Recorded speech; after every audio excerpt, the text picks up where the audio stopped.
Selamat pagi Panda. Pagi Bunda. Gimana kabarnya? Baik. Ya, oke. Sebelum kita mulai, kita berdoa terlebih dahulu ya. Dalam nama Bapa dan Putra dan Roh Kudus. Amin. Selamat pagi ya Tuhan, puji dan syukur kami haturkan kepadamu karena pada pagi hari ini kami boleh belajar di sekolah dengan sehat. Semoga apa yang kami pelajari mampu menjadikan kami pribadi yang lebih baik. Amin. Dalam nama Bapa dan Putra dan Roh Kudus. Amin. Nah, pertemuan pada pagi hari ini kita akan membahas tentang peranan Roh Kudus bagi murid Yesus. Nah, pelajaran ini itu supaya kita mampu menjelaskan peranan Roh Kudus pada gereja perdana dan gereja masa kini sebagai daya hidup gereja. Sebelum kita masuk ke materi inti, Pandan tahu nggak siapa itu Roh Kudus? Kalau setahu aku, Roh Kudus itu adalah roh yang diutus Tuhan bagi manusia di bumi. Pinter ya Pandan? Oke ya. Pertanyaan kedua, kira-kira menurut Pandan mengapa Yesus mengutus Roh Kudus? Untuk membimbing manusia. Betul. Lalu kira-kira apa pengaruh Roh Kudus bagi para rasul? Roh Kudus bagi para rasul dan bagi kita? Pengaruhnya karena tadi kan Roh Kudus membimbing manusia, berarti membimbing ke jalan kebenaran. Pintar ya Anda. Kan tadi Ibu tanya apa itu Roh Kudus kan? Nah, kita mulai kilas balik tentang peristiwa sengsara dan wafat Yesus. Nah, setelah Yesus wafat dan bangkit, kan para rasul itu mulai mengalami kesedihan kan, dan ketakutan yang luar biasa karena pada saat itu murid-murid Yesus kan dibantai.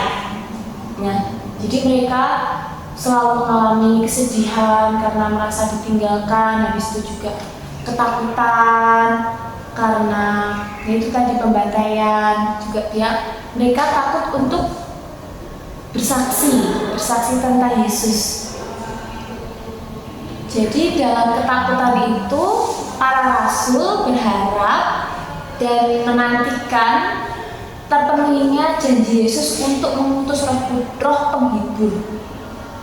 Jadi Roh Kudus pada saat itu adalah bisa dibilang roh penghibur yang dijanjikan Yesus. Nah, yang dijanjikan oleh Yesus sendiri gitu. Jadi Roh Kudusnya itu berupa roh kebenaran. Roh Kudus adalah roh kebenaran yang mengajarkan tentang kebenaran Allah, yaitu mewartakan tentang Yesus Kristus itu sendiri dan karya penyelamatannya. Jadi apa tadi? Roh Kudus? Roh kebenaran. Ya, benar. Pintar.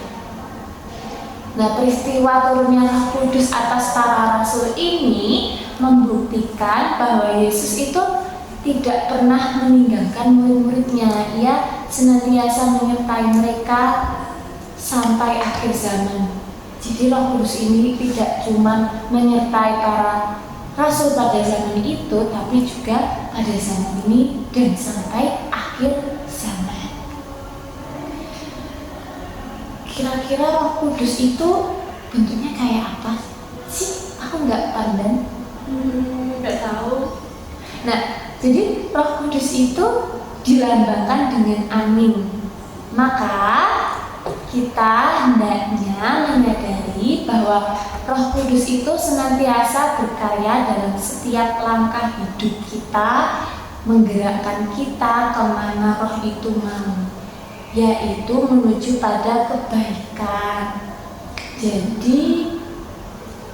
Jadi fungsi Roh Kudus apa kira-kira? Menuntun ke kepada kebaikan. Betul banget. Betul nih pandannya. Oke, kita lanjut ke materi selanjutnya, yaitu Roh Kudus memberi daya kekuatan. Roh Kudus kan berkarya dengan memberikan pendampingan kepada setiap orang. Jadi juga Roh Kudus memberikan pendampingan pada gereja hingga saat ini. Roh Kudus memberikan pendampingan kepada kita dan juga kepada gereja dengan memberi berbagai macam karunia-Nya. Nah, macam-macam karunia Roh Kudus itu ada 1, 2, 3, 4, 1, 2, 3, 4, 5, 6. Ada 6. Ada berapa?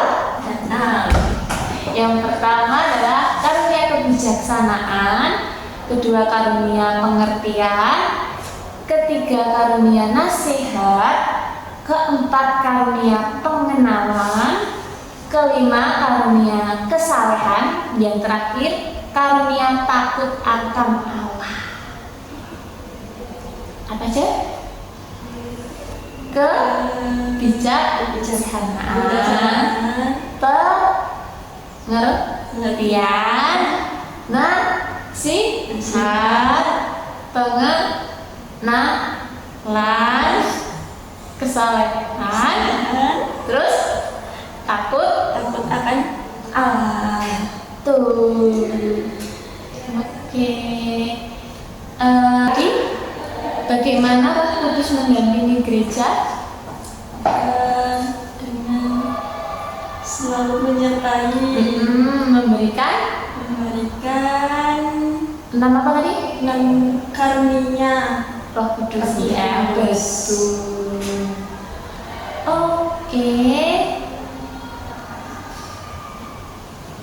Nah, Roh Kudus ini punya berbagai macam peran bagi gereja.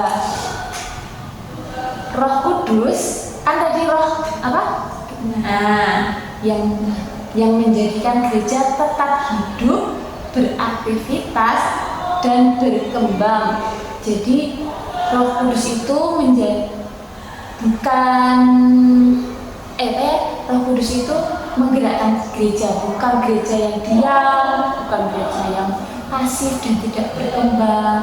Makanya kan gereja dari zaman jemaat perdana sampai saat ini masih terus ada kan, aktif.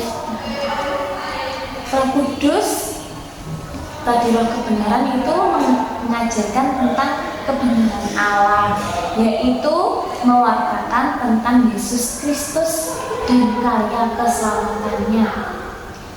Roh Kudus adalah roh kebenaran yang menuntun gereja kepada kekudusan. Yang terakhir, Roh Kudus adalah roh kebenaran lagi yang menggerakkan, mendorong, menguatkan, dan memberikan semangat kepada gereja untuk terus berkarya dan mewartakan kerajaan Allah.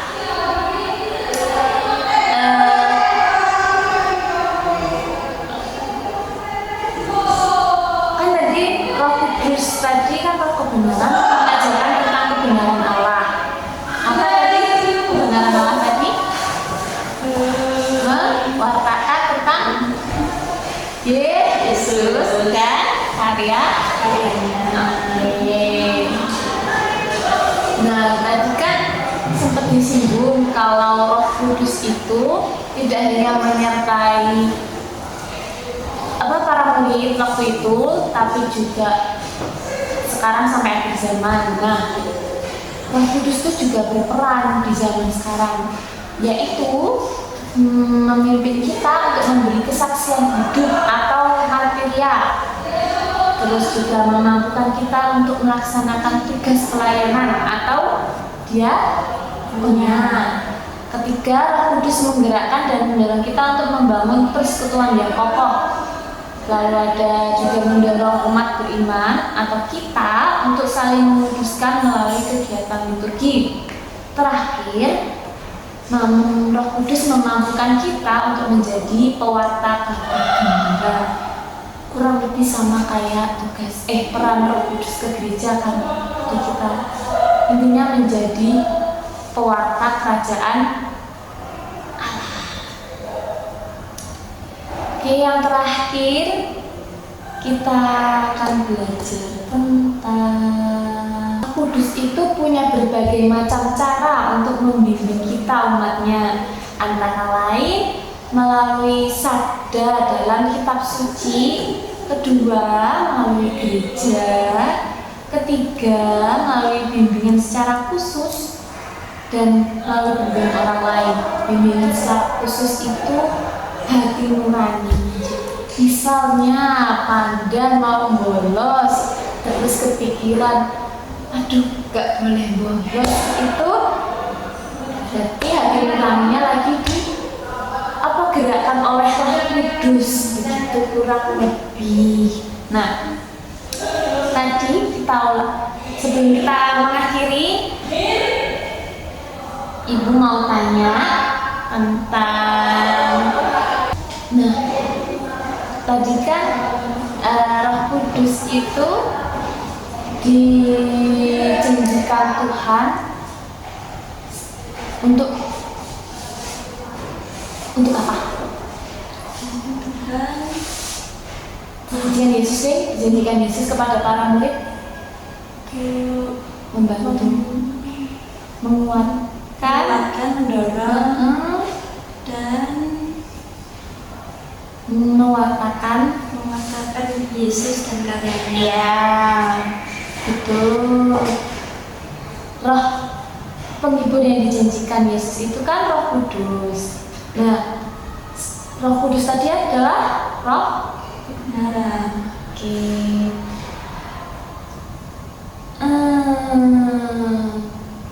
Pertanyaan terakhir. Sebutin satu aja peran Roh Kudus bagi gereja. Peran Roh Kudus bagi gereja. Menjadikan gereja tetap hidup dan aktif sampai sekarang. Ya betul. Oke, sebelum kita menutup pada pertemuan pada pagi hari ini, tugasnya Pandan menuliskan 6 karunia Roh Kudus. Besok kita cek ya. Oke, kita tutup dengan doa ya. Pandan bimbing. Mari kita berdoa. Nama Bapa dan Putra dan Roh Kudus. Allah Bapa, terima kasih atas berkat dan bimbingan-Mu dalam pelajaran hari ini. Kiranya apa yang sudah disampaikan oleh Ibu pada hari ini dapat menjadi bekal bagi saya agar bisa selalu mengatakan Yesus dan menjadikan Roh Kudus sebagai pembimbing hidup. Amin. Dalam nama Bapa dan Putra dan Roh Kudus.